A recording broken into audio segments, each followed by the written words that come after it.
ሰላም ጤና ይስጥልን ውድ አድማጭ ተመልካቾቻችን የመሃል ሚዲያ ጅማት ፕሮግራማችን ነው። በዛሬ ፕሮግራሜ ላይ ፓስተር ግርማ ዘውዴን ይዤላችሁ ነው የቀረብኩት። እኚህ ሰው በካይ ክፍለ ከተማ የሃይማኖት ተቋማት ዋና ጸሐፊ ሆነው እየሰሩ ይገኛሉ። በመምህርነት 1 አመት፣ በርዕሰ መምህርነት 6 አመት፣ አውራጃ ትምህርት ጽሕፈት ቤት ውስጥ በጸሐፊነት 1 አመት፣ በአዲስ አበባ ትምህርት ቢሮ የመዘክር ክፍል ኃላፊ በመሆን 1 አመት፣ በአዲስ አበባ ከተማ የደቡብ ዞን ትምህርት መምሪያ አስተዳዳሪ በመሆን 10 አመት፣ በድምሩ 23 አመት በትምህርት ቤቱ አካባቢ እና ወይም በትምህርት ስራው ላይ ቆይቷል። በሃይማኖት ተቋማት ውስጥ ደግሞ በፓስተርነት፣ በወንጌል አስተማሪነት፣ በስራ አስኪያጅ ኮሚቴነት እንዲሁም በወንጌል ስርጭት አስተባባሪነት በድምሩ 31 አመታት የሰሩ ሲሆን 5 መጽሐፍቶችን ጽፏል። እነዚህ መጽሐፍቶች ኢትዮጲስ ቁጥር 1፣ ኢትዮጲስ ቁጥር 2፣ ኢትዮጲስ ቁጥር 3 ደግሞ ሚሊኒየም ዘኢትዮጵያ የተባረከው ተስፋችን የሚል፣ 4ኛው አሻም ኮካታ፣ 5ኛው ደግሞ ኢትዮጲስ ቁጥር 5 የሚሉ መጽሐፎችን ጽፏል። እነዚህ መጽሐፎች በአጠቃላይ በኢትዮጵያ ባህል፣ ታሪክና እምነት ላይ ያተኮሩና እዛ ላይ የሚዳስሱ ናቸው። ከኚህ እንግዳ ጋር የምናደርገውን ቆይታ የምትወዱት እንደሚሆን ተስፋ እናደርጋለን። እንግዲህ እንኳን በሰላም ወደ ስቱዲዮ መጡ። እግዚአብሔር ይመስገን። እንኳን እናንተንም እግዚአብሔር ረዳችሁ። ስለጠራችሁኝም አመሰግናችኋለሁ። እሺ፣ አመሰግናለሁ። አሜን።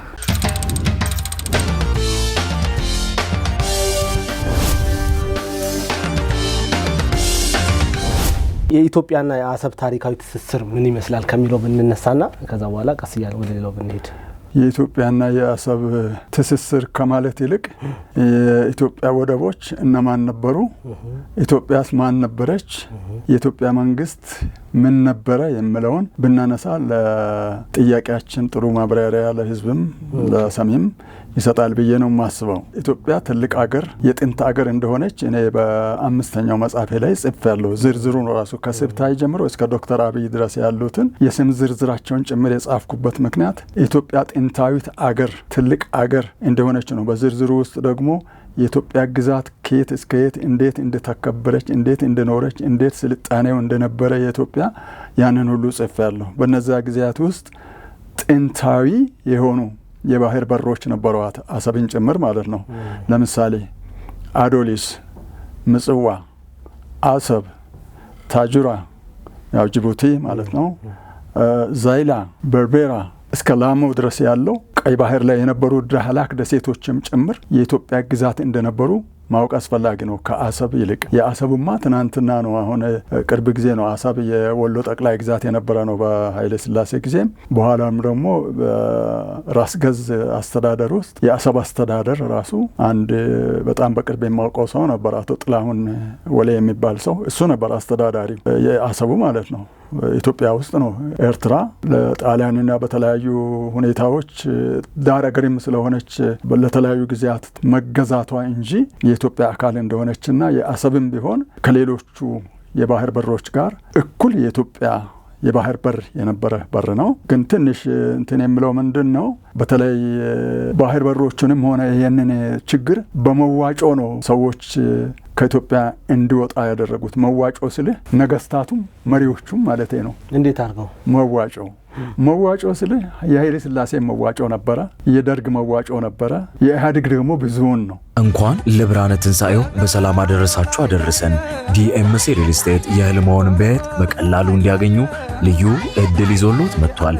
ግንባታቸው 80%፣ 50% እንዲሁም 20% የደረሱ ቤቶችን ከስቱዲዮ 57 ካሬ እስከ ባለ 4 መኝታ እንዲሁም ሱቆችንና ፔንታውስ ቤቶችን በ35% ልዩ የበዓል ቅናሽ፣ በ10% ቅድመ ክፍያ ከ1 ሚሊዮን እስከ 4 ሚሊዮን፣ በካሬ ከ88 ሺህ ብር ጀምሮ ዘመናዊ አፓርታማ፣ ምቹና የተሻለ አካባቢ በኮሪደር ልማት ባሸበረቀችው በለቡ መብራት ላይ ለመኖሪያም ሆነ ለኢንቨስትመንት ተስማሚ የሆኑ ቤቶችን ይዞሎት መጥቷል። ይህ ቅናሽ እስከ በዓል ማግስት ስለሆነ ፈጥነው ስክሪኑ ላይ ባለው ስልክ ይደውሉልን። ዲኤምሲ ሪል ስቴት፣ ደስታው እዚህ ይጀምራል። መልካም በዓል።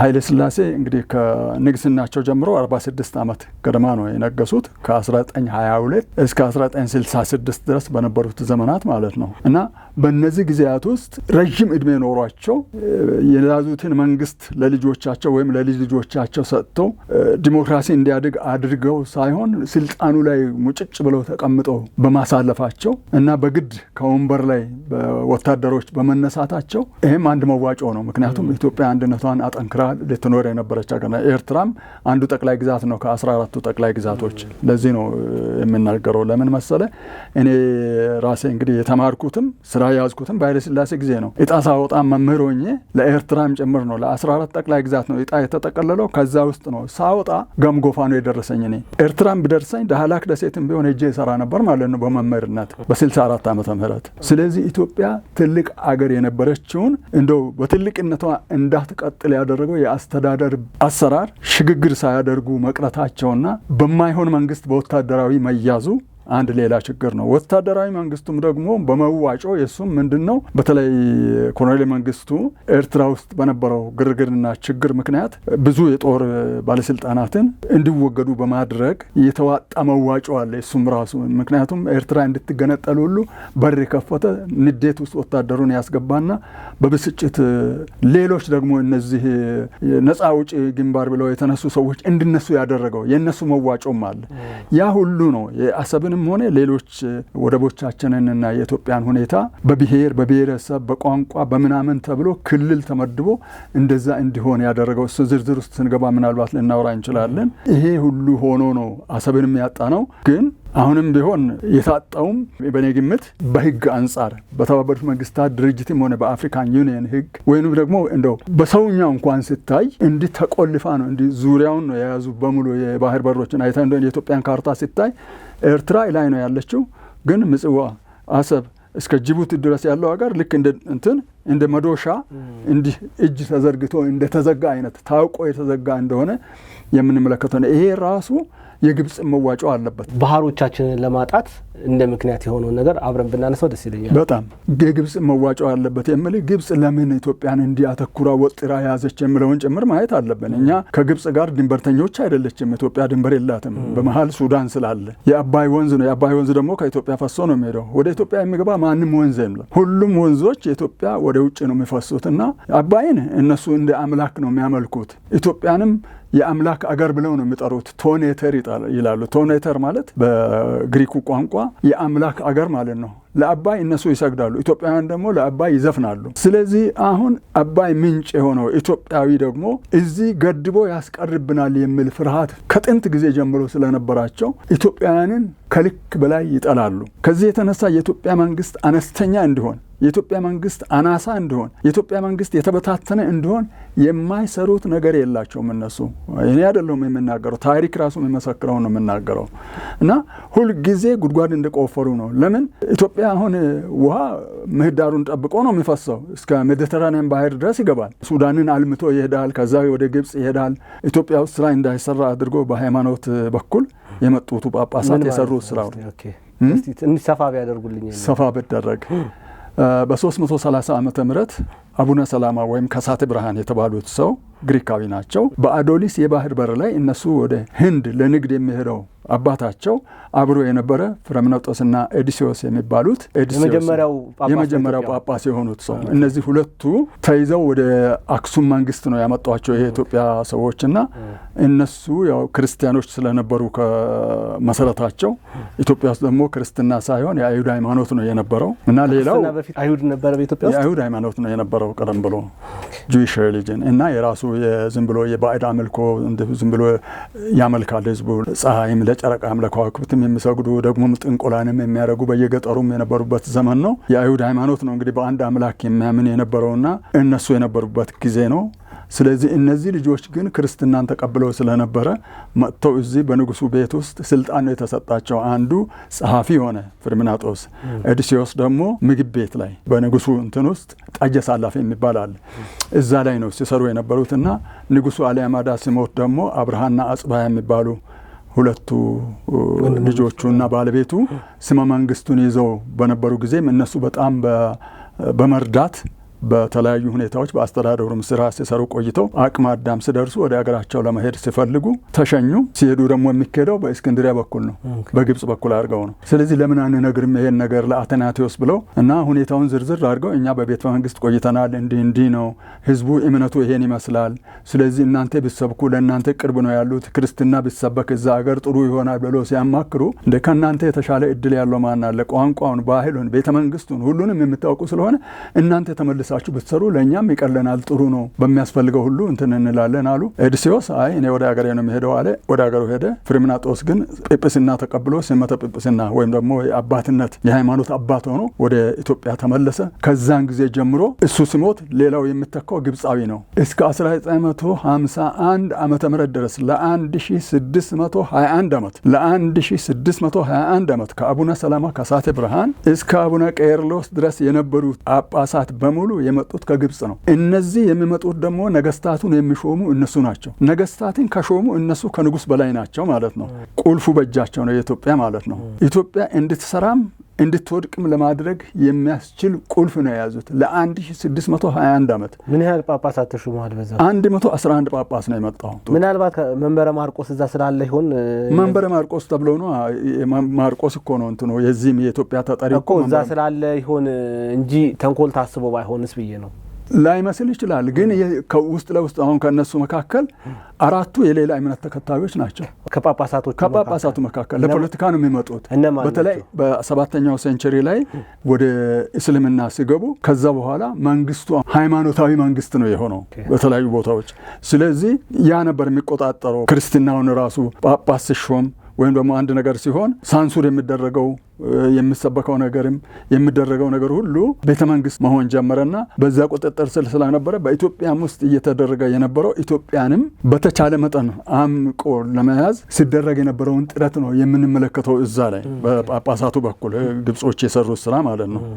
በፖለቲካውም ረገድ በሃይማኖቱም ረገድ በተለያዩ ሁኔታዎች ኢትዮጵያን አንዳንዶቹ አሁን ብሩህ አእምሮ የነበራቸው ወጣት መሪዎችም ተነስተው አይተናል። አጼ ዘድንግል የሚባል ንጉስ ተነስቶ ነበር በ18ኛው ሴንቸሪ መጀመሪያዎቹ ላይ በ1599 ላይ ነው እንደዛ ነው የሞተውና እሱን ጥቂት ጊዜ ነው ገና ወጣት ነው 3 ዓመት ምናምን ነው እንትን ያለው ልማትን እድገትን ለኢትዮጵያ የሚፈልግ ነገር ስለነበረ እንደምንም ብለው እሱን በሃይማኖት አሳባው ነው። ጦርነት ነበር፣ እርስ በርስ ጦርነት። አሁን ከአፋሮችም ጋር ጦርነት ነበር። ቤተ መንግስት እንዲህ ሲዋጉ ስለነበረ ከሱ ጋር የሚሄደውን ሰው ገዝቻለሁ አለ የግብፁ ጳጳስ። ከዛ ሰራዊቱ አልሄደም፣ ወደ ኋላ ቀረ። ሰውየው ወደፊት ሄዶ ያው መሪ ሆኖ ይዋጉ ነበርና እሱ ሲዋጋ ለብቻው ገደሉት። ከዛ ፈረስ ሁሉ በራሱ ላይ እንትን አለ። አልማዝ ጣት ነበረችው፣ ጣቱን ሁሉ ቆርጠው ያኔ አልማዝ ቀለበት ሁሉ የወሰዱበት ጊዜ ነበር። አጼ ዘድንግል የኢትዮጵያ ንጉስ ማለት ነው።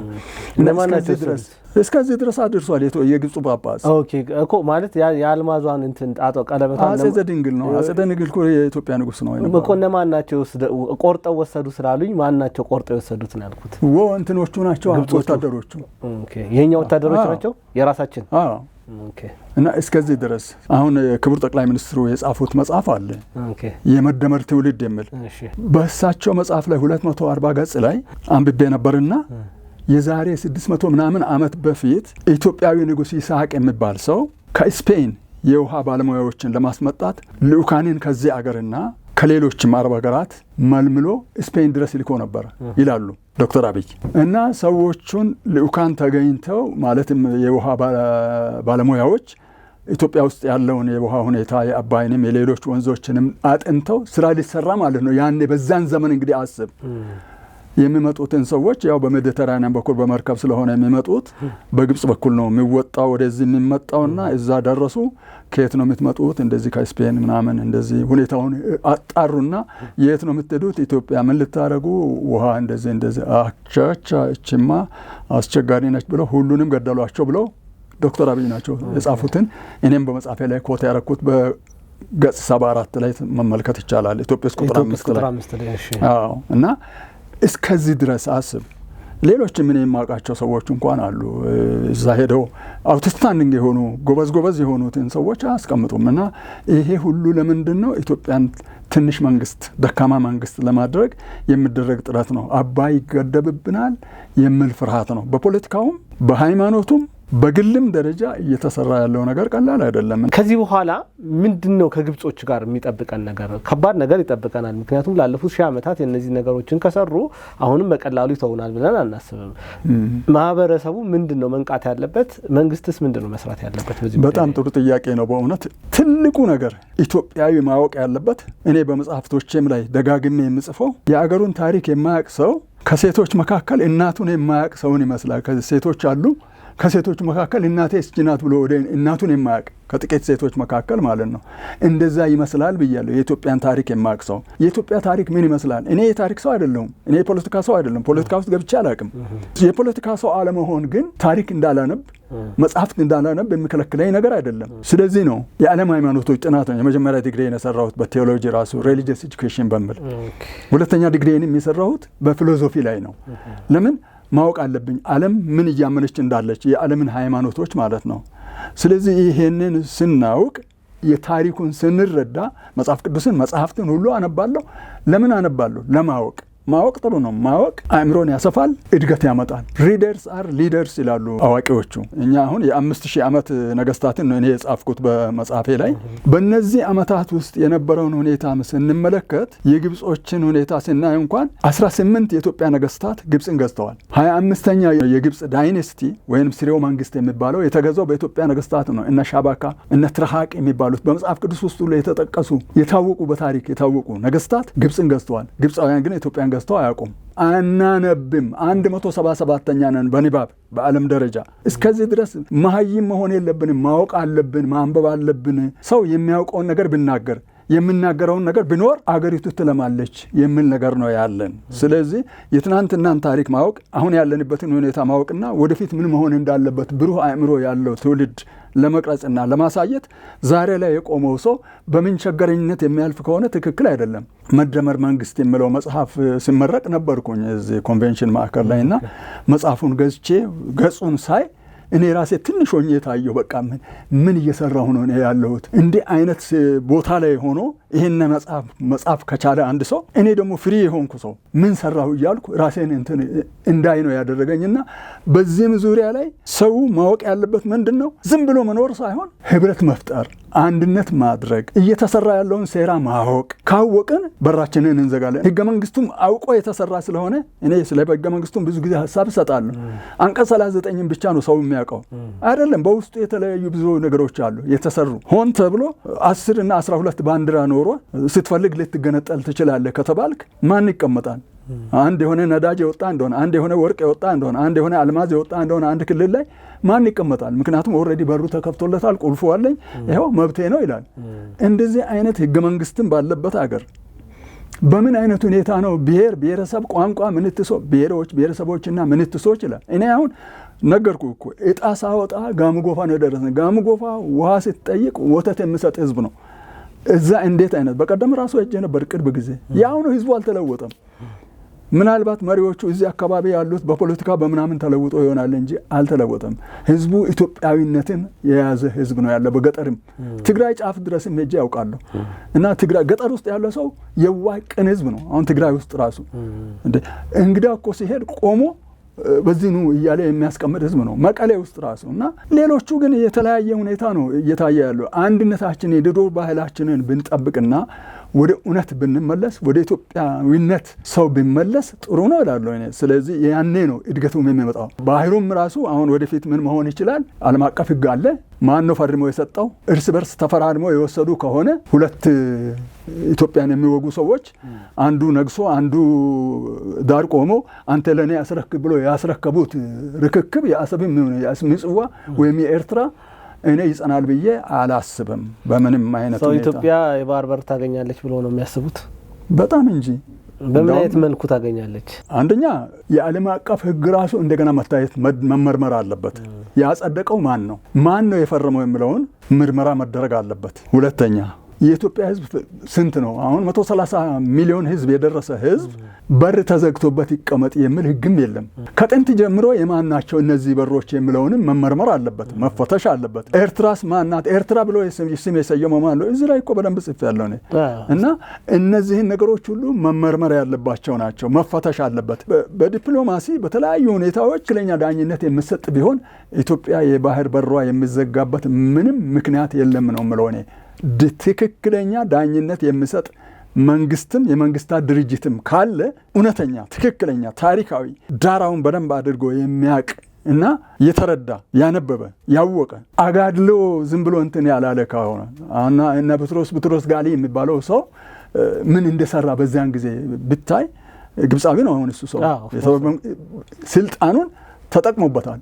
አንደኛው የተባበሩት መንግስታት ሊቀመንበር ሆኖ አንደኛው ደግሞ የአፍሪካ ሊቀመንበር ሆነው ሁለቱ ሆነው መለስ ዜናዊ ኢሳያስ አፈወርቂ አብሮ የኢትዮጵያ ተቃዋሚዎች ስለሆነ የኢትዮጵያን በር መዝጋት እና ኢትዮጵያን ደካማ መንግስት ማድረግ በሚደረገው አብረው ነው የሰሩት። ስለዚህ በመዋጮ ነው የተሰራው ምልክቱ ለዚህ ነው እና ይሄ መዋጮ መወገድ አለበት። ትክክለኛው ዳኝነትና ትክክለኛ ፍትህ ለኢትዮጵያ መሰጠት አለበት ባይ ነኝ። ኢትዮጵስ ቁጥር 5 ላይ መጽሐፎችን ሳነብ በርካታ ነገስታትም አስቀምጠዋል። 3 ሰዓት ድረስ ነክሶ የሞተም ንጉስ እንዳለም ጽፈዋል እና አንደኛ ለዛ መነሻውት ምንድነው? ሁለተኛ ነገር ደግሞ እውነት ኢትዮጵያ የ100 ዓመት ምናምን ታሪክ ነው ያላት ወይስ የ3000 እና 5000 ዓመት ታሪክ ነው ያላት?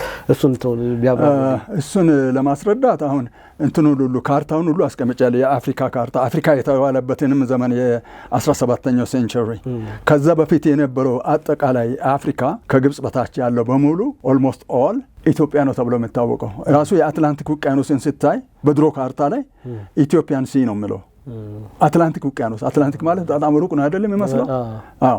እና ኢትዮጵያ የሚለው ቀላል ስም ያልነበረ ትልቅ መንግስት የነበረ አገር እንደሆነና በተለይ የአክሱምን መንግስታት ስትመለከት ከንግስተ ሳባ ጀምሮ ያለውን 3000 ዓመት የሚሉት ሰዎች ንግስተ ሳባ የነገሰችው አክሱም ላይ ነው። የመሪዌን መንግስት ስትመለከት ራሱ እስከ ሱዳን ድረስ ያለውን ሁኔታ ስታይ ከግብጽ በታች ያለው አገር ሁሉ ኢትዮጵያ ተብሎ ይጠራ የነበረ የኢትዮጵያ ነገስታት ነግሰው የነበሩበት አገር እንደሆነ በደንብ አድርገን ነው የምናውቀውና ስለዚህ እሱንም ሰዎች እንዲያውቁ ነው እኔ አሁን የ5000 ዓመት ነገስታት የስም ዝርዝር የጻፍኩት ከስብታይ ጀምሮ እስከ ንግስተ ሳባ ድረስ ያለውን ከዛም ከምኒልክ ጀምሮ ከመሳፍንት ዘመን ድረስ ማለትም ድረስ ያለውን እስከ ዮዲት ጉዲት የነበረውን ከዛ በኋላ ደግሞ የላሊበላ መንግስት የነበረውን የ333 ዓመትንም ዝርዝር እነማን እንደሆኑ ነገስታቱ ከላሊበላ በኋላ ደግሞ የነበሩትንም ነገስታት በ1250 ዓመተ ምህረት አካባቢ የይኩኖ አምላክ መንግስት እንደገና ከላሊበላ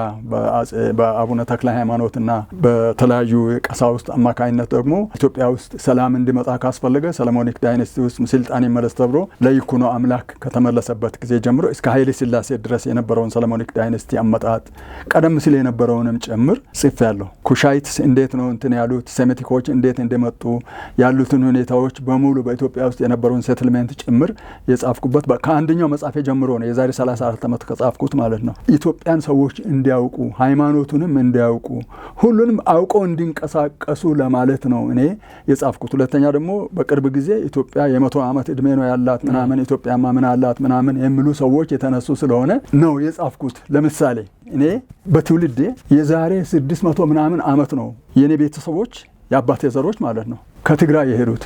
አዝማች ስብሃት የሚባል ሰው ኢትዮጵያን ለማቅናት ወደ ደቡብ ሄዶ የጉራጌ ሰራዊት አሰልፎ የሄደ ሰው ነው። እኛ እዛ ቀረን። እዛ አሁን ያሉት ደግሞ ትግራይ ውስጥ አሉት ትግራይ ነፃ አውጪ ግንባር ብለው ራሳቸውን ነፃ እናወጣለን የሚሉ ሰዎች አሉ። እኛስ ምን እንሆን? እሺ ድሮ እዛ የነበር ነው የዛሬ 600 ዓመት እኛ አገር ለማቅናት ነው የኔ አባቶች የሄዱት። ትክክሉን ነው የምነግርህ። መነሻው እዛ ትግራይ መነሻው እዛ ነው። አክሱም መንግስት በአጼ አምደ ጽዮን ዘመነ መንግስት ነው እነሱ የሄዱት እኛ ዘሮች ማለት ነው።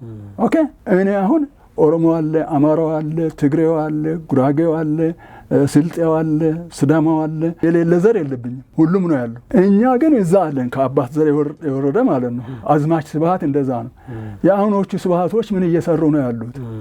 ጠቅላይ ሚኒስትር ዶክተር አብይ አህመድ የሚመሩት መንግስት በተደጋጋሚ ስለ ሰላም ይናገራል፣ ግን ላለፉት 7 ዓመታት ጦርነት አልቆመም። ስለ ሰላም፣ ስለ መደመር፣ አብሮ ስለማደግ፣ ስለ ብልጽግና ኢቭን ከኢትዮጵያ አልፎ ተርፎ አፍሪካን አንድ ስለማድረግ እንደዛ አይነት ህልም ይዘው ነው የተነሱት ጠቅላይ ሚኒስትሩና ህልማቸው የሚሻገር አፍሪካን አንድ የሚያደርግ እና ግን ላለፉት 7 ዓመታት በትግራይ በኩልም በኦሮሚያ በኩልም በአማራ በኩልም በፍጹም ስራ ማሰራት የማይቻልበት ደረጃ ላይ ተደርሷል። ምክንያቱ ምንድነው ብለን እናስብ። የፖለቲካ ሰው መሆን አይጠበቅብኝም እኔ ለትክክለኛውን ዳኝነት ትክክለኛውን እውነት ትክክለኛውን ነገር ለማድረግ ከህዝብ አይን የተሰወረ ማንም ሰው እንደሌለ እንድታወቅ ያስፈልጋል። እያንዳንዱን ሰው ህዝብ ያውቀዋል። ህዝብ የማያውቀው የለም። ጠቅላይ ሚኒስትሩ ምን እየሰሩ እንዳሉ ህዝብ አያውቅም የሚሉ ከሆነ ትክክል አይደለም። ከስር ያሉት ደግሞ አሉ። ከስር ያሉ ምን እየሰሩ እንዳለም እያንዳንዱ ሰው ያውቃል። አንዳንዶቹ ህዝብ የሚያስለቅሱ ናቸው። አንዳንዶቹ ነገና እያሉ የህዝቡን እጅ እያዩ ያሉ ሰዎች ናቸው። ጉቦኞች። ጉቦ ደግሞ ዛሬ ስም ተሰጥቶት ድሮ ጉቦ ይባላል፣ ማመለጃ ይባላል፣ መታያ ይባላል። በኋላ ደግሞ ሙስና ተባለ። ማማለጃ ተባለ፣ ክራይ ሰብሳቢም ተባለ። አሁን አሻሽለው ምን ብለዋል? ሰሞኑን ሲሰማ ማበረታቻ ነው፣ መግደያ ነው። ይሄ በጣም ብዙ ወፍራም ገንዘብ ነው ደግሞ የሚጠይቁት ይባላል። በተለይ መስሪያ ቤቶቹን ስማቸውን መጥራት ምን ያደርግልኛል? ሁሉም ጋር ችግር አለ። በስርቆት ገንዘብና በጉቦ ቤተሰብህን ማስተዳደር አትችልም፣ አትበላም። በሰረቅከው ገንዘብ የበላኸው ምግብ ጨጓራ አመመኝ ብትል ኩላሊቲ ፌል ቢያደርግ ተጠያቂው ራስህ ነህ። እግዚአብሔር በሰጠህ ነገር በጥቂቷ ታምነህ ብትሰራ ነው የሚሻለው እያንዳንዱ ሰው። ያ ቢሆን በአገሪቱ ላይ ሰላም ይመጣል። አንድና ሁለት ሰው ብቻውን ብፍጨረጨር ተቃጥሎ ነው የሚያልቀው። እውነትን ማወቅ ራሱ ትልቅ ችግር ነው። ማወቅም ችግር ነው፣ አለማወቅ ደግሞ ጨለማ ኑሮ ነው። ስለዚህ አውቆ መቃጠሉ ይሻላል ለነገሩ። በሃይማኖትም አቅጣጫ አሁን ብዙ ሁኔታዎች አሉ። በሃይማኖት ቤትም እኮ እንደ በፖለቲካ ብቻ አይደለም። ስለዚህ እያንዳንዱ ሰው በታማኝነት መስራት፣ በታማኝነት ማስተናገድ። እኔ ዝም ብዬ አይደለም የምናገረው። እኔ በምሰራበት ጊዜ ለምሳሌ እኔ ትንሽ ስልጣኖች የነበረችን የአውራጃ ማለትም የዞን ትምህርት መምሪያ አስተዳዳሪ ነበርኩ። ሰራተኞችን ሰብስቤ አንድ ነገር አድርጋለሁ። ምናልባት ይሄንን የሚሰሙ ሰዎች ካሉ ይመሰክራሉ። ቁጭ አድርጌ ነገርኳቸው። እኛ ህዝብ ለማገልገል ነው ያለ ነው አልኳቸው።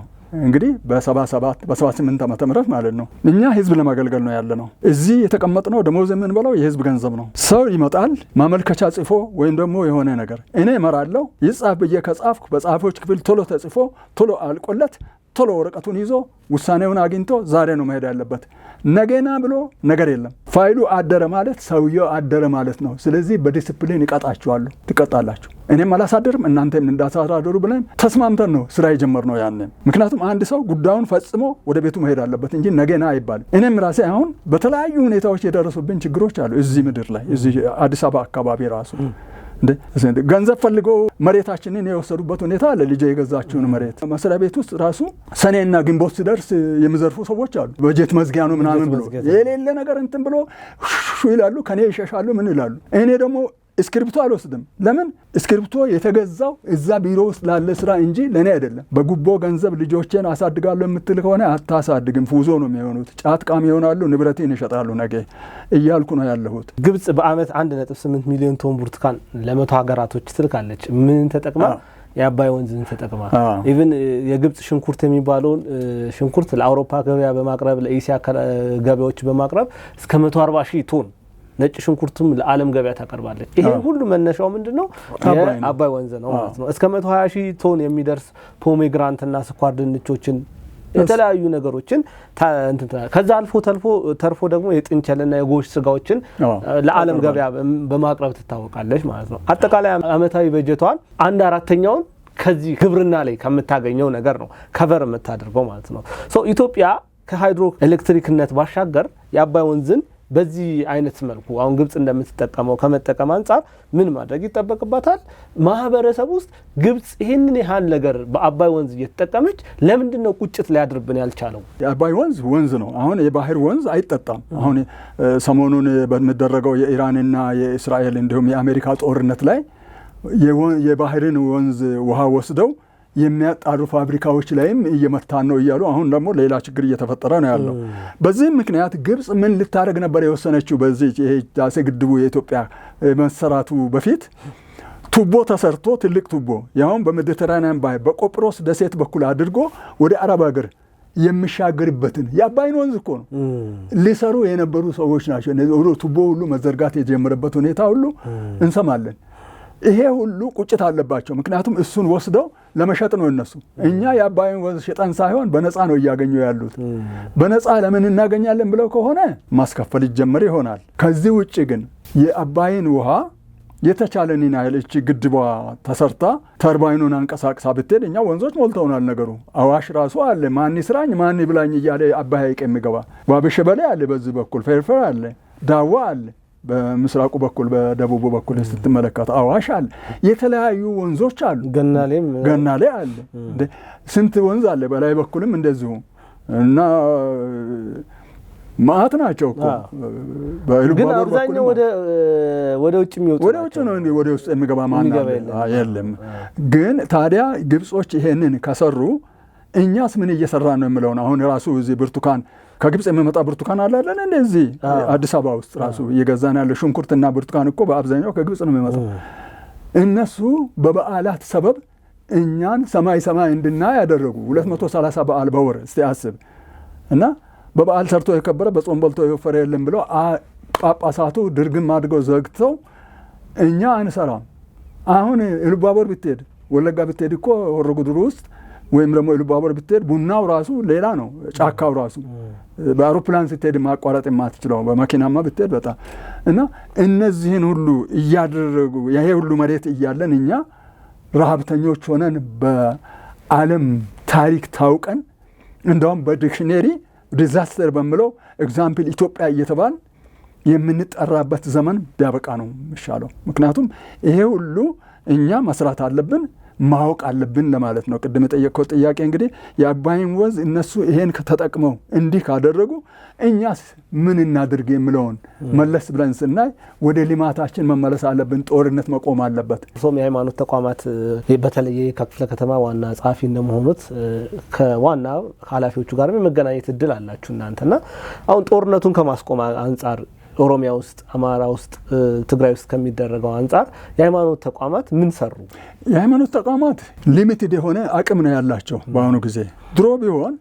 ድሮ አሁን አንድ ቦታ ቁጭ ብሎ አንድ ጳጳስ እኔ ገዝቻለሁ ካለ ሰው ሁሉ ይሰማል። አሁን የሚሰማም የሚያሰማም አሁን 97% የኢትዮጵያ ሕዝብ ሃይማኖተኛ ነው ይባላል። አይዘር እስልምና ነው ወይንም ክርስትና ነው የሚከተለው። ክርስትና፣ ኦርቶዶክስ፣ ካቶሊክ፣ ፕሮቴስታንት ሁሉ ያለበት ማለት ነው።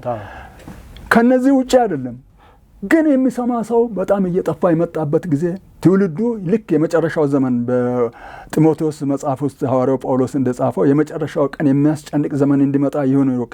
ሰዎች ራሳቸውን የሚወዱ፣ ገንዘብን የሚወዱ፣ ትምክህተኞች፣ ትዕቢተኞች፣ ተሳዳቢዎች፣ ለወላጆቻቸው የማይታዘዙ፣ የማያስተውሉ፣ ውል የሚያፈርሱ፣ ፍቅር የሌላቸው፣ ምሕረት ያጡ ናቸው ስለሚል ምሕረት ያጣ ሕዝብ የሞላበት ዘመን ውስጥ እግዚአብሔርን ምሕረት ለመለመን ነው። እነዚህ የሃይማኖት አባቶች በተቻለ መጠን አሁን ትግራይ ውስጥ ሄደው በኦሮሚያም ውስጥ በተለያዩ ቦታዎች በየደረጃው ትልልቆች ከኛ እንትን ያሉት እየሄዱ እየሞከሩ ነው ያሉት። የእርቅ ኮሚሽንም ራሱ የተቻለውን ያህል እያደረገ ነው ያለው። ግን እየሰሙ ነው ወይ? እነሱ ይጠየቁ እና እነዚህ ጫካ ውስጥ የገቡ ወጣቶች አሉ፣ የእኛ ልጆች። እኛ የማንም አይደለንም። የገዢውን መንግስት ለመንግስት ግን ጸልዩ ነው የተባልነው። እነዛም ልጆች እግዚአብሔር ልቦና ሰጥታቸው ወደ ጠረጴዛ ዙሪያ ቢመጡ፣ መንግስትም ወረድ ብሎ ቢያናግራቸው፣ ሰልፍ ቢጠፋ፣ ጦርነት ቢቀር፣ መገዳደል ቢጠፋ፣ ትውልድ እየጠፋ ነው ያለው። በደርግ ዘመን የትውልድ ጋፕ ነው የተፈጠረው። የአፓ መኢሶን፣ ማድሪድ፣ ወዝሊግ፣ ሁዘር፣ ሰዳድ ምንትሶ እያለ እና እርስ በርስ እየተፋጨ ስንት ትውልድ ስንት ምሁር ነው ያለቀው ከኢትዮጵያ። ዛሬ ደግሞ እቺ ህገ መንግስት የፈጠረችው ነገር አለ፣ ራሳችን ነጻ ማውጣት አለብን የሚል ውስጣቸው የተቀመጠ ሰዎችም አሉ። አሁን ነጻ ማውጣት አለብን ራሳቸውን ክልል በቃ ለምን የተቀረጸው ለዛ ስለሆነ ያ አይሰራም። አሁን አይሰራም። ቢቀርባቸው ምን አለ እና ወደ አንድነት ቢመጣ ሰላም ቢፈጠር እና ኢትዮጵያ ወደ እድገቷ ወደ ጥንታዊ ስልጣኔዋ ብትመለስ። ኢትዮጵያ ሳንቲሞች ትሰራ ነበር እኮ የወርቅ የብር የነሐስ ሳንቲሞች ትሰራ ነበር። እኔ በሁለተኛ መጽሐፌ ላይ ስዕሎቹን በሙሉ አውጥቻለሁ። በነማን ዘመን ነበር? ከክርስትና በፊት ጀምሮ። ከዛ በክርስትናውም ውስጥ እና ኢዛና ያሰሯቸው ገንዘቦች ኢዛናና ሳይዘናስ በነበሩ ጊዜ እነሱ ክርስቲያን ሆነው ያሰሩት ላይ መስቀል አለበት። ከክርስትና በፊት በነበረው ላይ ጨረቃና ኮከብ አለበት የመጀመሪያው። ከዛ በኋላ ክርስትና ሲመጣ መስቀል ያለበት ሳንቲሞች ናቸው የሰሩት። በ8ኛው ሴንቸሪ ላይ ነው በሃታዝ ዘመን እና በተለይ በአርማህ ዘመን መውረድ ጀመረ። የነሐስ ሳንቲሞች ሲሰሩ ከዛ ጠፋና በባርተሪንግ ሲስተም ማለት እቃን በእቃ መለዋወጥ ማለት ነው። ገበያ ሄዶ ግን ሳንቲም የሚባል ነገር የለም ያዝ ወይም አሞሌጫው የሚባል በኋላ ደግሞ ተጀመረ። ከዛ በኋላ ነው አሁን በቅርብ ጊዜ ደግሞ በምኒልክ ጊዜ ማሪያ ቴሬዛ ብር የሚባለው ከኦስትሪያ መጥቶ በሱ ደግሞ መገበያየት የተጀመረው እንጂ ኢትዮጵያ የራሷ የሆነ ሳንቲም የነበራት አገር ናት። ግን ኤድዋርድ ጊቦን የተባለ በቀደም ምን ሲናገር ነበር። ኤድዋርድ ጊቦን የተባለ እንግሊዛዊ ታሪክ ጸሐፊ የ18ኛው መቶ ክፍለ ዘመን ምንድነው ያለው? ኢትዮጵያ በውጭ ጠላቶችና በውስጥ ቦርባሪዎች ወድቃ ዓለምን ተለይታ ዓለምም ኢትዮጵያን ተለይቶ ለ1000 ዓመት አንቀላፋች ያለው እኮ ከዚህ የተነሳ ነው። ስንት ሳንቲሞች ተሰራይ ነው። አሁን የአክሱምን ሐውልት ብታይ የላሊበላ ውቅር አብያተ ክርስቲያናትን አይቻለሁ ነኝ እንግዲህ አክሱም ላይ ያሉትን እስከ ገብረ መስቀል ቤተ መንግስት ድረስ ያሉትን የንግስተ ሳባ ቤተ መንግስት 62 ክፍሎች ያሉት አክሱም ከተማ ወደ ምዕራቡ በኩል ወጣ ብሎ ነው ያለው። እዛ ጋር ያሉትን ሐውልቶች ይታይ። የንግስተ ሳባ የዛሬ 3000 ዓመት የነበረው ቤተ መንግስት ፋውንዴሽኑ ነው ወጥቶ ያለው። ያኔ የነበረው ስልጣኔ ራሱ የንግስቲቱ መጠጫ ኩባያዎች፣ በዓለም ላይ ተሰርቶ የማይታወቁ ነገሮች በኢትዮጵያ ውስጥ የተሰሩት ምን ገደል ውስጥ ገባ? የአክሱም ሐውልቶች እንዴት ተሰሩ ብለህ ፈረንጁ ራሱ እኮ መጥቶ እዚህ ቱሪስቱ በጣም የሚደነቀውና ኢትዮጵያ ውስጥ የሚመጣው እንዴት አይነት ጭንቅላት ኑሯቸው በምን አይነት መሳሪያ እንዴት ሰሩት እንዴት ቆመ የሚል ነው። እኔም ደንቆኛል። ያ ሁሉ ስልጣኔ የት ገደል ገባ የሚለውን ሰው ካልተቆረቆረ። እኔ ህዳሴ ግድብ ሄጃለሁ ብዙ ጊዜ እና ሲሄድ ጸልዬ ነው የሚመጣው። እጄን ጭኜ እግዚአብሔር ወይ እባክህን እቺ ነገር አስባት፣ እንደ አክሱሙ እንደ ላሊበላው እንዳለፉት እንደ ሳንቲሞቹ የቀረ ስልጣኔ የታሪክ ምናምን ብሎ እንዳይቀር ይሄ ነገር ተገድቦ አልቆ ውሃው ጥቅም ላይ ውሎ ተርባይኑ ተንቀሳቅሶ ኤሌክትሪክ በርቶ የኢትዮጵያ ህዝብ ጥቅም እንዲያገኝ እባክህን እርዳ። ጦርነት ይጥፋ፣ ሰላም ይሁን። ጦርነት ከመጣ እኮ ይቆማል። ስለዚህ ሌላም ጦር የውጭውም እንዳይገባ የውስጡም ሰላም እንዲሆን እያልኩ እየጸለይኩ ነው የሚመጣው። እኔ ለጉብኝት ለማየት ብቻ አይደለም የሚሄደው፣ የማየት ጉጉት የለኝም። ውሃ እዚህም ሀገር አለ እና እግዚአብሔር ግን ረድቶን ይኸው ተመረቀ ግድቡ እና ስራ ላይ ይውላል። የሚቃወሙ ሰዎች ግን አሁንም አሉ። ግድቦች ያሏቸው አሁን አሜሪካ 91720 ግድቦች አሏት። 91720 ግድቦች ውስጥ ሪዮ ግራንዴ የሚባል ወንዝ ወደ ሜክሲኮ የሚፈሰው ስንት ግድብ ነው ያለው? ሜክሲኮ ፈሶ እነሱ አልተጣሉም እስካሁን ይፈሳል። ሜክሲኮም የራሷን ግድብ ትገድባለች። እዚህ ግድብ አለ። ከካናዳ ጋር የሚዋሰኑ ግድቦች አሏቸው። አገሪቱ ውስጥ አለ። ይሄ ሁሉ እያለ እንግሊዞች ያሏቸውን ግድቦች ካናዳ ውስጥ ያሉትን ግድቦች ሁሉ የጻፍኩት ለምሳሌ በዚህኛው መጽሐፍ ላይ አውቄ ነው። ለምን እኛ አንድ ግድብ ስንገነባ ለምን አቃጠላቸው ሰዎች? የአፍሪካን ዩኒየን ያለበት ጥንታዊ መንግስት የሆነች ሀገር፣ ጥንታዊ ስልጣኔ የነበራት ሀገር። በተለይ እዚህ ላይ አንዳንድ ጸሐፊዎች ተቆጭቶ ለኢትዮጵያ ከኢትዮጵያውያን ይልቅ ተቆጭቶ የጻፉትን ገጽ 43 ጀምሮ ማንበብ ብቻል 10 ሰዎችን ኮት አድርጌያለሁ ከተለያዩ መጽሐፍት ጽፌ ማለት ነው። የኢትዮጵያን ታሪክ ትክክለኛውን መጽሐፍ የሚተናነቃቸው የታሪክ ጸሐፊዎች አሉ ሁሉ ብለው የጻፉ የታሪክ ጸሐፊዎች አሉ። የውጭ ሰዎች የኢትዮጵያውያን ከሚያውቋት ይልቅ የውጭ ሰዎች ናቸው ስለ ኢትዮጵያ የሚረዱትና ይሄ ቁጭት አለኝ እኔ ራሴ። ለምን አናነብም? ለምን አናውቅም? አውቀን ለምን አንመለስም የሚል ነገር ነው ያለኝ። ወጣቶቻችንም ቢመለሱ እኛ እነሱንም እንወዳቸዋለን እንደ ሃይማኖት አባት። መንግስትም እነሱም እርቅ ቢፈጥሩ ወደ ስራቸው ቢመለሱ ወደ ልማት ብትመለስች ሀገር በሃይማኖትም ረገድ ደግሞ እግዚአብሔርን በመፍራት ሰው ወደ እግዚአብሔር ቢመለስ የሚል ቁጭት ነው ያለኝ። የሃይማኖት አባቶች የራሳቸውን ጥረት እያደረጉ ነው ያሉት። የሚችሉትን ነገር ነው የሚያደርጉት። እነሱ እጅ መሳሪያ የለም ያለው። እንግዲህ አርማ መስቀል ነው ወይም ደግሞ የእምነታቸው አርማ ነው። በዛ ላይ ቋንቋ ነው ያለው። እባካችሁ ልጆቼ ተው ብሎ መለመንና መጠየቅ ነው። ብተው ቢመለሱ ሰላም ይሆናል እና እየሰሩ እንዳሉ ነው የተቻላቸው ነው ያለ። ግን የበለጠ መስራት አለባቸው። ይሄ በቂ ነው ማለት አይደለም፣ በቂ ነው ማለት አይደለም። ስለዚህ መሰራት አለበት። አሁንም መቀጠል አለበት። ሰው እንግዲህ ሰላም ይፈልጋል። ሰላም ደግሞ ከእግዚአብሔር ነው። አሁን ስናነሳ የኢትዮጵያን በርካታ ዓመታት ወደ ኋላ ተመለሰን ስንመለከት ዓለምን ሮጠን የቀደምን ማህበረሰቦች ነበርን። በኋላ ቆመን ጠብቀናቸው እነሱ ደግሞ ጥለው ነው ያለፉ እንመስላለን። ሁኔታውን ስናይ ማለት ነው። ራሳችን ገንዘብ የምንገበያይ የነበርን በኋላ ላይ ደግሞ እነዛ ሁሉ ነገሮች ተፈጥሯል። ዘመናዊ ትምህርት ወደ ኢትዮጵያ ሳይመጣ ዘመናዊ ሕክምናዎች የሚመስሉ ነገሮች የነበሩበት በወቅቱ እነ ኬሚስትሪን የሚያውቁ እናቶቻችን ነበሩ። ጠላ ፈርመንቴሽን እንዴት እንደተሰራ እነ አረቄን ስንመለከት የሚወጡበት ጃስት ኬሚስትሪ ናቸው። የሰዓት አቆጣጠር፣ የከዋክብት ዘመናትን አቆጣጠር ምናምን የሚያውቅ ማህበረሰብ ነበረ ዘመናዊ ትምህርት ወደ ኢትዮጵያ ሳይመጣ። ዘመናዊ ትምህርት ወደ ኢትዮጵያ ከመጣ በኋላ የባርነት ምንጭ አድርጎን ይሆን? ትምህርት አይደለም ችግሩ፣ የአስተሳሰብ ለውጥ ነው የሚያስፈልገው። ምናልባት ካሪኩለሙ ከውጭ ስለሚመጣ ተቀርጾ እነሱን የሚመስል ነገር ዲዛይን ተደርጎ ስለሆነ የኛን ነገሮች እንድንተው እንድንጠላ። ለምሳሌ አሁን የአክሱም ታሪክ የኔ ታሪክ ነው ብሎ የማይቀበል ማህበረሰብ አለ። የሆነ ቋንቋ ሲነሳ እዚህ የኦርቶዶክስ ቤተክርስቲያን ነው፣ የሆነ ነገር ሲባል የሆነ የሙስሊም ነው ብሎ መለጠፍ አለ እና ያለ መቀበል ነገር አለ። እንዲህ አይነት ታሪካችን እንድንጠላ የተሰራብን ስራ አለ ወይ ነው ጥያቄ። የግለሰብ ጥላቻ አለ፣ የሃይማኖት ጥላቻ አለ። ትምህርቱን ራሱን ልክ እንደ ስኳላ ብሎ ሌላ ስም መስጠት አለ። ሃይማኖታችንን ይቀይራል ይሄ ነገር የሚል ነገር አለ። የተለያዩ ነገሮች አሉ በሰው አእምሮ ውስጥ የተቀረጹ። ለዚህ እኮ ነው የአስተሳሰብ ለውጥ ያስፈልጋል የሚል። ኬሚስትሪውማ አሁን የከዋክብት ጥናትን በተመለከተ የተለያዩ አርኪኦሎጂውን ስትመለከት የተለያዩ ጥናቶችን ኬሚስትሪው ራሱ ኢትዮጵያ ውስጥ ጥንት የነበረ ነው። እኔ እንደውም በመጽሐፍ ቅዱስ ውስጥ ጌታ ኢየሱስ ክርስቶስ የተወለደ ጊዜ እነዚህ ሰብአ ሰገል የተባሉ ሰዎች ከመጽሐፍ ቅዱሱ አኳያ ሳይ ኢትዮጵያውያን ናቸው የሚል ነገር የለም።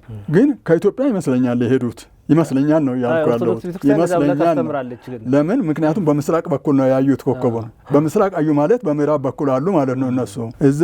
ስለዚህ የከዋክብት ጥናትም ስለነበረ እዚህ አገር ኢትዮጵያ ውስጥ ወርቅ ከበና ዕጣን ለኢየሱስ ክርስቶስ ሰጥቶ መመለስ ቀላል አይደለም። ከሩቅ ምስራቅ ነው የመጡት የሚሉ ሰዎች ስላሉ ነው። ከሩቅ ምስራቅ አይመስልም። ምክንያቱም ከንባቡ ሁኔታ ስትመለከት በምስራቅ በኩል ኮከብ ታየ ይላል እንጂ ከምስራቅ መጡ አይልም። በምስራቅ ከታየ እነሱ ምዕራብ በኩል ነው ያሉት የሚል ነገር ስላለኝ ማለት ነው። ስለዚህ ኢትዮጵያ ውስጥ ስልጣኔ እንዳለ ያም ያሳያል።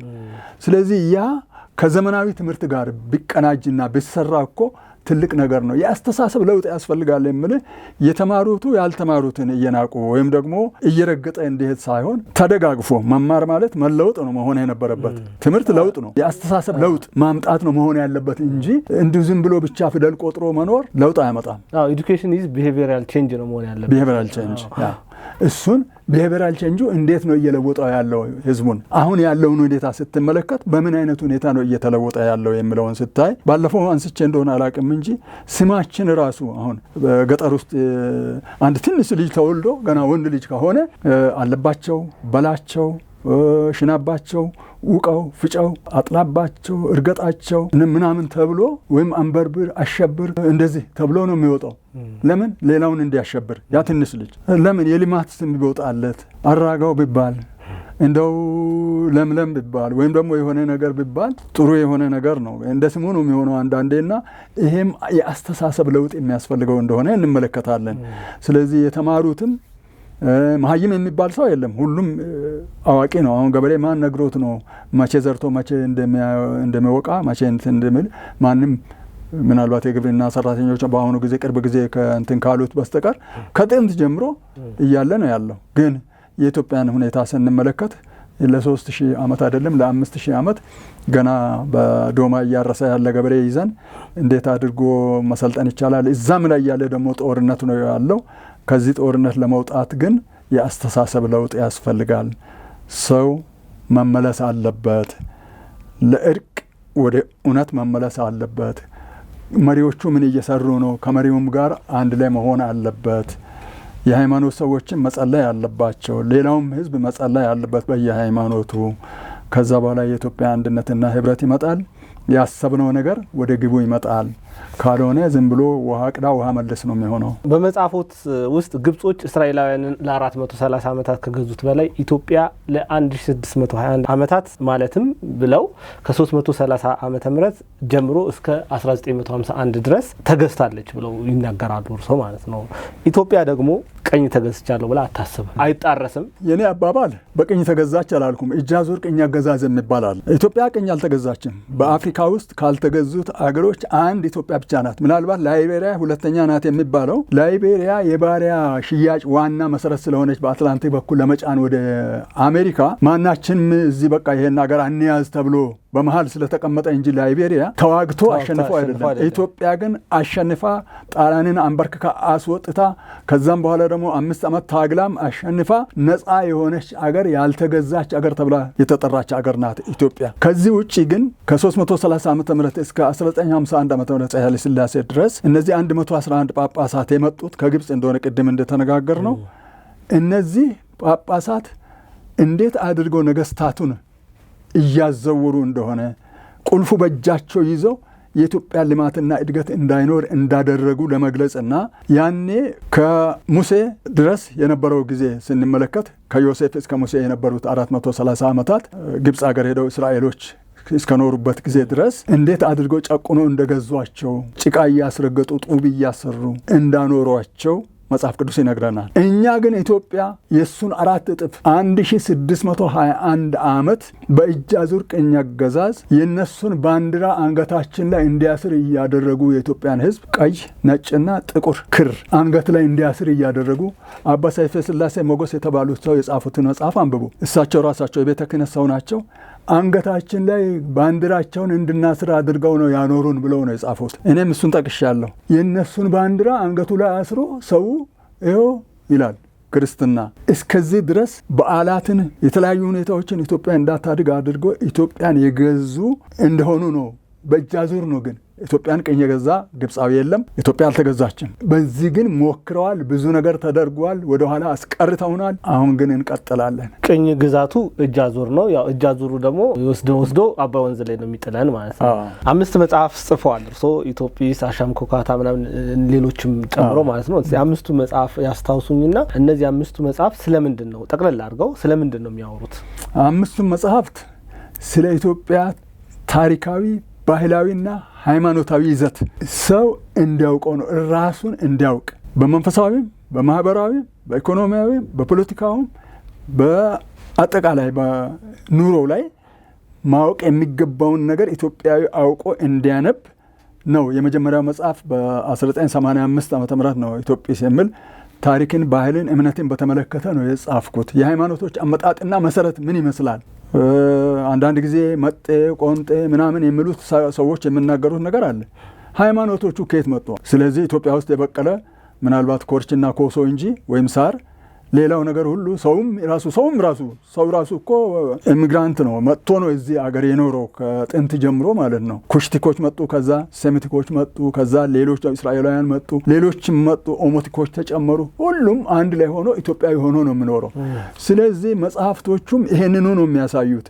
እነማን ናቸው ዘሮቹ ኢትዮጵያ ውስጥ የነበሩት ሰዎች የሚለውን፣ ኢትዮጵያ የሚል ድንበር የት ነው የነበረው የሚለውን፣ ኢትዮጵያ የሰራቻቸው ሳንቲሞች የሚለውን፣ በሁለተኛ መጽሐፌ ደግሞ ሐውልቶቹ ምን ይመስሉ ነበር፣ እምነቱ ምን ይመስል ነበር፣ አሁን ደግሞ በእምነቶች መካከል እየተፈጠረ ያለው ምንድን ነው፣ እንደ ሃይማኖት አባት እኔስ ምን ማድረግ ነው ያለብኝ? አሁን እኔ ሰብሳቢ ኦርቶዶክስ ነው፣ ምክትል ሰብሳቢ ሙስሊም ነው፣ ዋና ጸሐፊ እኔ ነኝ፣ ኦዲተር ካቶሊክ ነው፣ ምክትል ጸሐፊ ደግሞ አድቬንቲስት ነው። ቃለ ሕይወትና መካነ ኢየሱስ ደግሞ ከኛ ጋር የገቡ 7ቱም ናቸው ያሉት። 7ታችንም አሁን ስንገናኝ እንደ አንድ ቤተሰብ እንደ ኢትዮጵያዊ እንደውም እንነፋፈቃለን። አሁን እንደ ድሮ የጉሪጥ መታየት ምናምን የለም። ድሮ በጣም ከባድ ነው የነበረው። በድሮ መንግስትም በተለያዩ ሁኔታዎች አሁን የኃይለ ሥላሴ መንግስት ሃይማኖት የግል ነው አገር የጋራ ነው የሚል ሲምቦል ብቻ ነው የነበረው፣ ግን አልነበረም ሃይማኖታዊ መንግስት ስለነበረ። የደርግ መንግስት ደግሞ የሃይማኖት እምነት ለአብዮቱ ጠንቅ ነው የሚል የወጣ መመሪያ አለ። ሃይማኖት እምነት ለአብዮቱ ጠንቅ ነው ይላል። በኋላ ደግሞ የመጣው በሃይማኖቶች መካከል ልዩነት የሌለ መሆኑን ስለማረጋገጥ የሚል ደብዳቤ ሁሉ ከጠቅላይ ሚኒስትሩ ጽሕፈት ቤት የተጻፈ ነበረ። በኋላ ደግሞ በህገ መንግስቱ ላይ አንቀጽ 24፣ 25፣ 26፣ 27 በተለይ 27 ላይ በደንብ አንቀጽ 27 ላይ ተጠቅሶ እንመለከታለን። አንቀጽ 11 ላይም እንደዚሁ ስለ እምነትና ስለ ሃይማኖት በደንብ አብራርቶ የምንመለከተው ክፍል። ይሄንን ሁሉ ማወቅ፣ ማንበብ፣ መረዳት በጣም ወሳኝና አስፈላጊ እንደሆነ መረዳት አለብን ለማለት ነው። ኢትዮጵያ ውስጥ 4 አይነት በቋንቋ ቤተሰብ ደረጃ 4 አይነት ቋንቋ ቤተሰብ ነው ያለው። እነዚህ 4ቱ ቋንቋ ቤተሰቦች የሚመጡት ደግሞ ከሁለት ነገር ነው። ለምሳሌ አፍሮ-ኤዥያዊ የምንለው የቋንቋ ቤተሰብ ሴሜቲክ፣ ኩሽቲክና ኦሞቲክ ይይዟል። እንደ አባት አፍሮ-ኤዥያዊ ነው፣ እንደ ልጆች ደግሞ ሴሜቲክ፣ ኩሽቲክና ኦሞቲክ ናቸው። ከዛ ደግሞ ኒሎ ሳራዊ ደግሞ ራሱን ችሎ ሌላ ቤተሰብ ነው። ያ ማለት በቋንቋ እንኳን ስንታይ የወንድማማቾች ኦር እህታማቾች ነን። ወደ ሃይማኖቱ ስንሄድ ክርስትናና እስልምና የምንለው ነገር ሄዶ ወስዶ ኢብራሂም ጋር ወይም አብርሃም ጋር ይወስደናል። ያ ማለት አንድ ነን ማለት ነው። ምንድነው እንደዚህ ንጥልጥል እንድንል ያደረገ ነገር? እሷን ብቻ በጣም ጥሩ። እሺ አሁን ምንድነው በተለይ እነዚህ 3ቱ ሃይማኖቶች አብርሃሚክ ሪሊጅንስ ተብለው የሚጠሩት አብርሃም አባታችን የሚሉ ማለት ነው። አሁን ጁዳይዝም፣ ክርስቲያኒቲ፣ ኢስላም እነዚህ 3ቱ በዘላለም መንግስት የሚያምኑ ከሞተ በኋላ ሰው መንግስተ ሰማያት ይገባል፣ እግዚአብሔር ዋጋውን እዚህ በሚሰራው ስራና በሚያምነው እምነት ምክንያት ያነሰዋል የሚል ነገር በእግዚአብሔር በአንድ አምላክ የሚያምኑ ናቸው። እነዚህ የተለያየ አመለካከት ይኖራቸው እንጂ መጽሐፍቶቻቸው የተለያዩ ናቸው።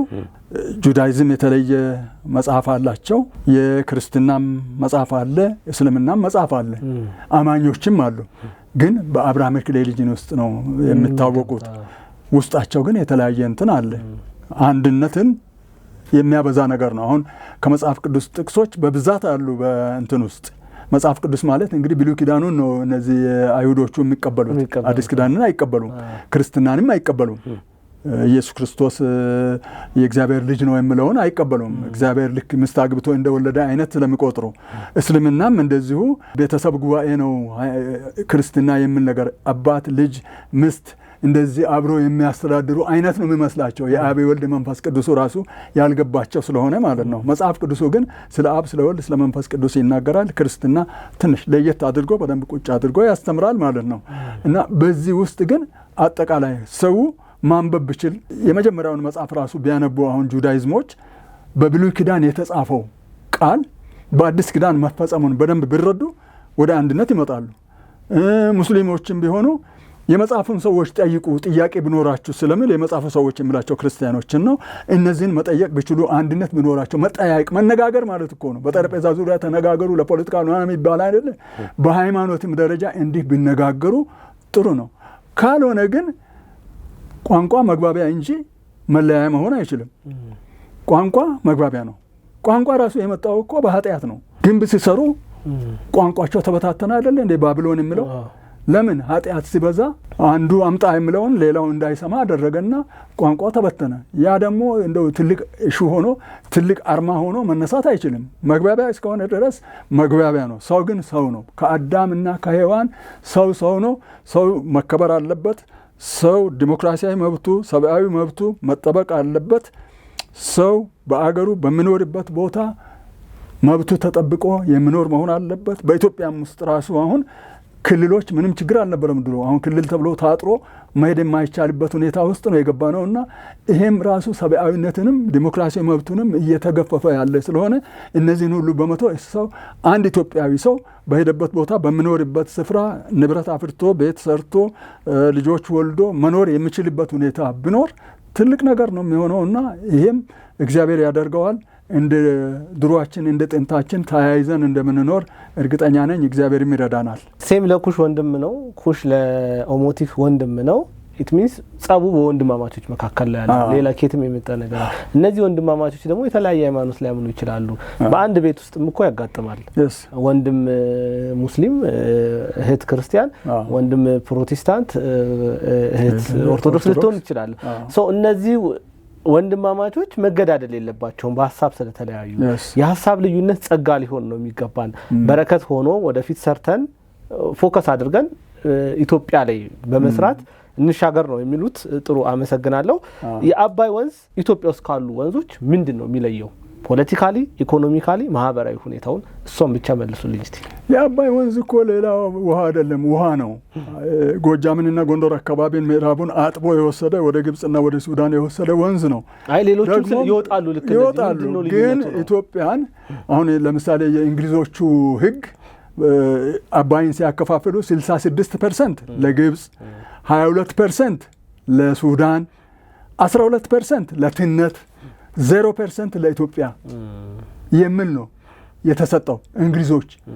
ስለዚህ አሁን ይሄንን ይዘው ነው ግብጾቹ እየታገሉ ያሉትና የአባይ ወንዝ ከግብጾች ጋር በተያያዘ ሁኔታ እንጂ ሌላ ምንም ለውጥ የለውም። ለነገሩ ወንዝ ነው። እኛ ሌሎችም ወንዞች አሉን፣ መገደብ እንችላለን፣ መስራት እንችላለን። መንግስትም እየተደራጀ ሲሄድ ብዙ የሚሰሩ የእርሻው እንትኖች ሊኖሩን ይችላሉ። ብዙ ነገር ይሰራል። ግን የአባይ ወንዝ የጦርነትም የሹክቻም ምክንያት መሆን አይገባውም። እነሱ ግን የፍርሃታቸው ፍርሃት አባይን ገድበው ያስቀርብናል የሚል ድሮ የንግሮ ነገስታት፣ አሁን የተለያዩ ነገስታት አጼ ዳዊትም የአጼ ዘርዓ ያዕቆብ አባትም ሌሎችም የላሊበላ ነገስታትም ላሊበላም አባይን እንገድባለን በቃ ብለው የሆነ ማስፈራሪያ ይናገሩ ስለነበረ እውነትም ይገድቡብናል የሚል ነገር ነው ያላቸው እንጂ ገድበው ያስቀረም ሰው የለም፣ መስቀረትም አይቻልም። ግን እንዲሁ ፍርሃት ነው እና አባይ በዚህ አይነት ሁኔታ በኢትዮጵያ ላይ ይኸው ችግር እንዲመጣ ምክንያት ሆኗል። አሁን ግን ግብጾቹ ቢረዱ፣ እኛ ግብጾችን ኢትዮጵያ ውሃ ጥም እንዲሞቱ አይፈልጉም። እኛም እኮ ሰዎች ነን፣ ወንድማማቾች ነን። ቅድም እንዳልከው የሴም የካምና የያፌት ዘሮች ናቸው፣ የኖህ ልጆች ናቸው። እነዚህ ደግሞ በቋንቋ በተለያዩ ሁኔታዎች በየአካባቢው ቢኖርም ሰው ደግሞ ሰው ነው። ሰው ሰብአዊ ፍጡር ነው። ሰብአዊ ፍጡር የሚያስፈልገው ነገር ሁሉ ለእኔ የሚያስፈልገኝ ለእርሱም ያስፈልገዋል።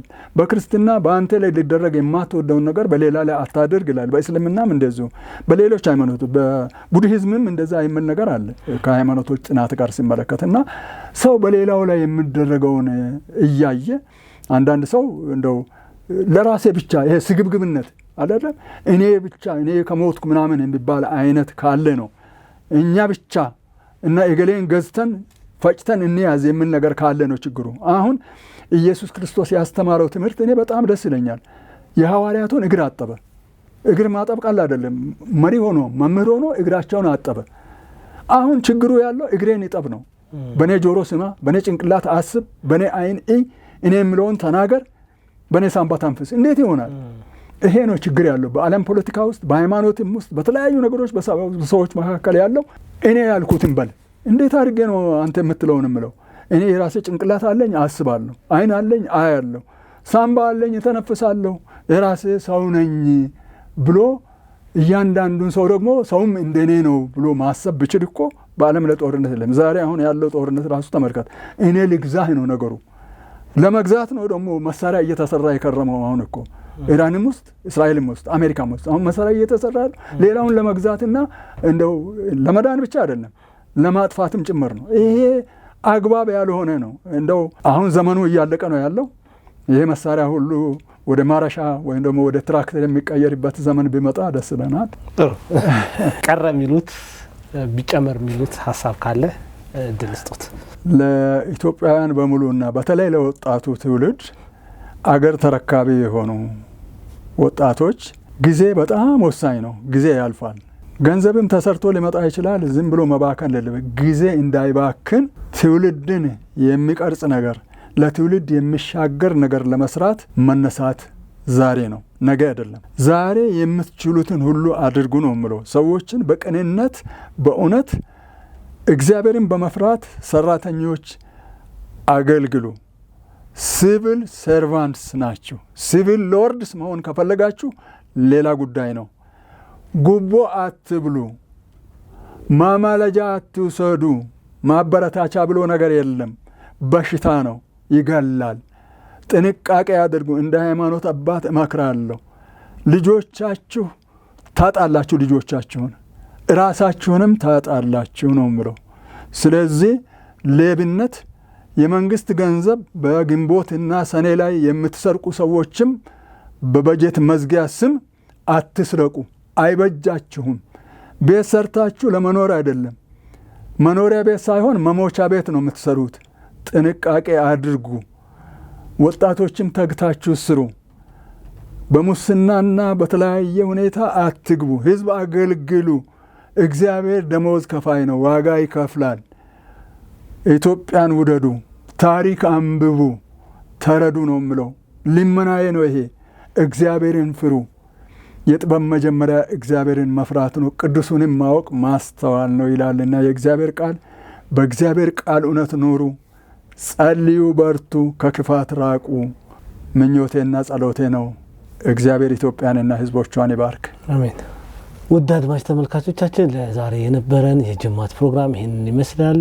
እንደተማራችሁበት እንዳተረፋችሁበት ተስፋ እናደርጋለን። በሚቀጥለው ሳምንት ከሌላ ሰው ጋር የምንገናኝ ይሆናል። መልካም ጊዜ ይሆንባችሁ።